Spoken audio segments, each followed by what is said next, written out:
Graça e paz, queridos irmãos, vamos continuar nas nossas meditações, hoje lendo o trecho que está escrito no livro do profeta Oséias, no capítulo 6. Oséias, capítulo 6, onde está escrito assim: Vinde e tornemos para o Senhor, porque Ele nos despedaçou e nos sarará. Fez a ferida e a ligará. Depois de 2 dias nos revigorará. Ao terceiro dia nos levantará e viveremos diante dele.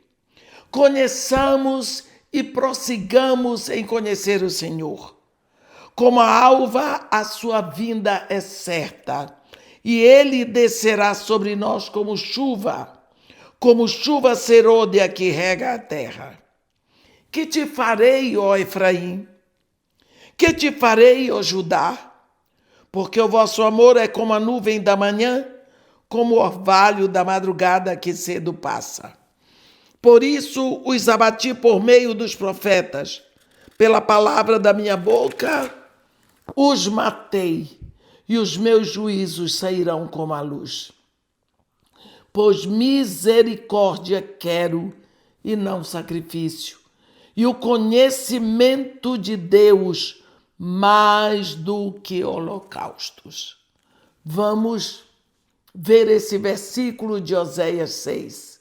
Pois misericórdia quero e não sacrifício, e o conhecimento de Deus mais do que holocaustos. O ponto inicial, meus irmãos, para todos aqueles que querem conhecer realmente a Deus, é o conhecimento de si mesmo.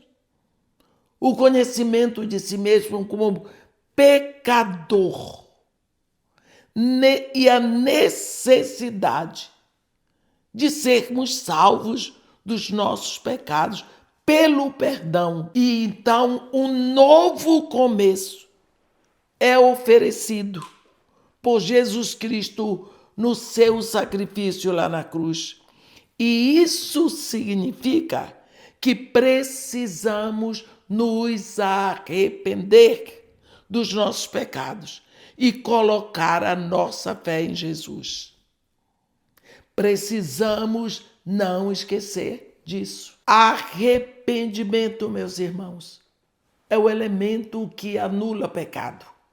A Bíblia diz em Lucas 24 que Jesus Cristo mandou que se pregasse arrependimento para o cancelamento dos pecados. Arrependimento é um assunto sério. Você vê que quando João Batista começou o seu ministério no deserto da Judéia, ele começou pregando o quê? Arrependei-vos, porque está próximo o reino de Deus. Depois João Batista foi preso por Herodes, foi decapitado. Jesus começa o ministério na Galileia. Como Jesus começou pregando?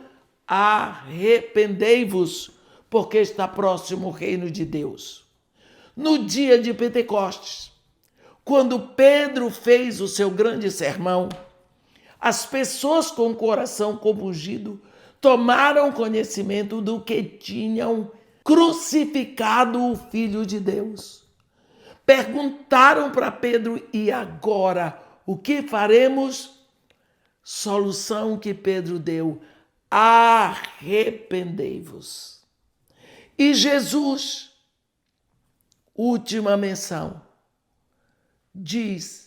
mandou que se pregasse arrependimento para o cancelamento dos pecados. Então, meu irmão, arrependimento não é um assuntozinho que a gente pode tocar en passant. Não, é muito sério, é base, é alicerce da nossa fé cristã. João, quando escreve uma carta para a igreja na sua primeira carta, no capítulo 2, ele diz assim: filhinhos meus, eu vos escrevo essas coisas para que não pequeis. Se, todavia, alguém pecar, tendes advogado junto ao Pai, Jesus Cristo, o justo. O que significa? Que a nossa vida não é uma prática de pecado. Aquele que é nascido de Deus não vive na prática do pecado.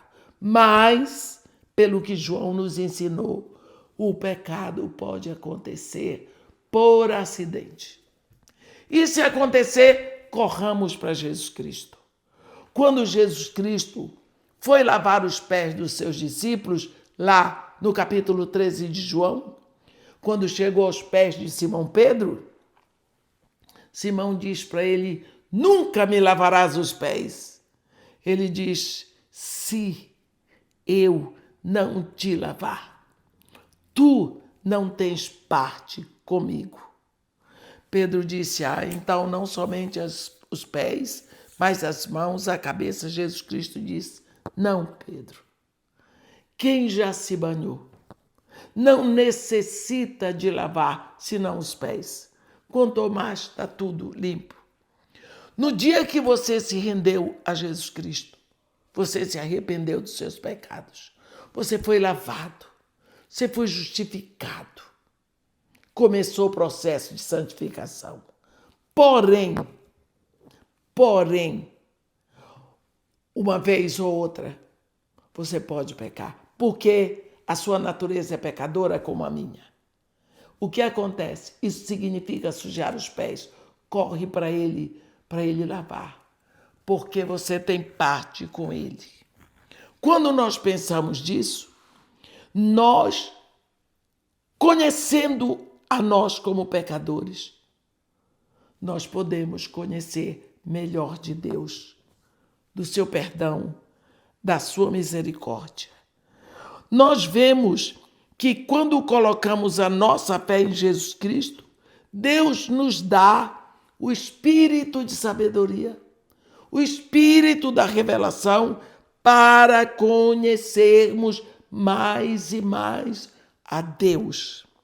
Aqui em Efésios, no capítulo 1, versículos 17 e 18, Paulo escreve assim: para que o Deus do nosso Senhor Jesus Cristo, o Pai da glória, vos conceda espírito de sabedoria e de revelação no pleno conhecimento dele, iluminados os olhos do vosso coração, para saberdes qual é a esperança do seu chamamento, qual a riqueza da glória da sua herança nos santos. Então, quando nós nos rendemos a Jesus Cristo, o Pai nos dá toda a capacidade para nós o conhecermos. É interessante vermos que conhecemos a Deus não apenas olhando para Ele, mas olhando para Ele e para nós novamente, e depois para Ele novamente. Por quê? Porque nós vemos que foi Ele que nos criou.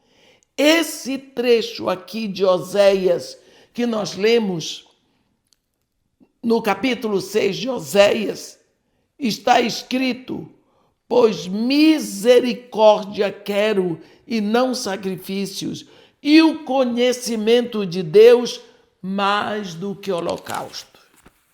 É preciso que nós saibamos que para termos o conhecimento de Deus, precisamos buscá-lo como Ele é. E não como nós imaginamos, no sentido de que eu vou fazer um Deus ao meu modo, um Deus que eu posso adorar. Eu vou criar uma caricatura de Deus? Não. Tem muitas pessoas aí que criaram um deusinho para eles. Um Deus que é possível.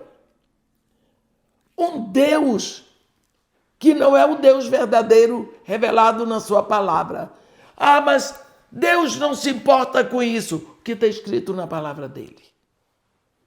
Não é? Tenho visto muitas pessoas que eu tenho aconselhado que a raiz dos seus problemas é um falso conceito que eles têm de Deus. Desde o princípio da igreja cristã, na terra, nós vemos Deus com base na sua revelação. Desde o primeiro sermão de Pedro, vemos a transformação que ele sofreu pela segurança com a qual ele ensinou sobre Jesus. Quantas vezes nós pensamos em Deus como pai, como aquele pai que lia o jornal e não queria menino perto, como aquele pai que chegava em casa, todo mundo corria para o seu canto porque tinha medo dele, como aquele pai agressivo, gritalhão, nervoso. Pensamos que Deus é assim. Temos medo de Deus. Alguém ensinou para você que Deus castiga? Pois é. Às vezes, você foi criado aprendendo que Deus castiga, Deus disciplina, porque Ele ama. Quando eu era pequena, me botavam de castigo para rezar terço. Ora, se o terço devia ser uma alegria para quem vai rezar, e não um castigo. Mas era castigo rezar o terço. Vai rezar o terço. Onde já se viu? Deus é o nosso Pai, que entregou seu próprio Filho na cruz para nos ter todos a Ele. Se nós fabricamos um Deus esquisito, nós nunca vamos ter a revelação do Deus verdadeiro. Vamos pedir a Deus hoje que nós possamos ter a revelação do seu amor, do seu desejo de estarmos com Ele. Pai, enche o nosso coração da certeza de que Tu és o nosso Pai querido. Tu queres ser amado, porque Tu também nos amas. Tu tens prazer quando nós chegamos para te chamar de Pai. Que nós possamos crescer nessa revelação. Que nós possamos crescer nesse conhecimento. Que nós possamos crescer, Senhor, no conhecimento de que Tu queres ser amado, porque Tu nos amaste primeiro. Nós te agradecemos em nome de Jesus. Amém.